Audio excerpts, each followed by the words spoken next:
સુરતમાં આયોજિત ઠાકોર સમાજના સંમેલનમાં બનાસકાંઠાના સાંસદ ગેનીબેન ઠાકોરે ભાજપના સાંસદ અને અગ્રણી ઉદ્યોગપતિ ગોવિંદભાઈ ધોળકિયાના વખાણ કરીને સૌનું ધ્યાન ખેંચ્યું હતું।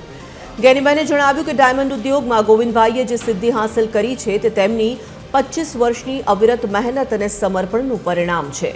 તેમણે વધુમાં ઉમેર્યું કે ગોવિંદભાઈએ માત્ર પોતાનો વ્યક્તિગત વિકાસ નથી કર્યો, પરંતુ રત્ન કલાકારોનું પણ વિશેષ ધ્યાન રાખ્યું છે। તમામ સમાજને સાથે લઈને ચાલવાની તેમની ઉમદા વૃત્તિને કારણે જ આજે તેમનું નામ ઉદ્યોગ જગતમાં સર્વોચ્ચ સ્થાને છે।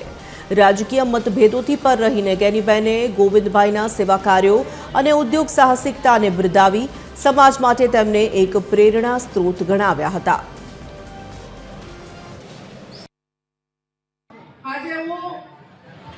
આપણા ગોવિંદભાઈ ધોળકિયાજીને મળી હતી તો એમની બાબતમાં મેં સાંભળ્યું કે આજે સૌથી ટોપ ઉપર એ ડાયમંડ તરીકે એમનું મોટું નામ અને શરૂઆત કરી ત્યારે ખૂબ નાના યુનિટથી શરૂઆત કરી છે।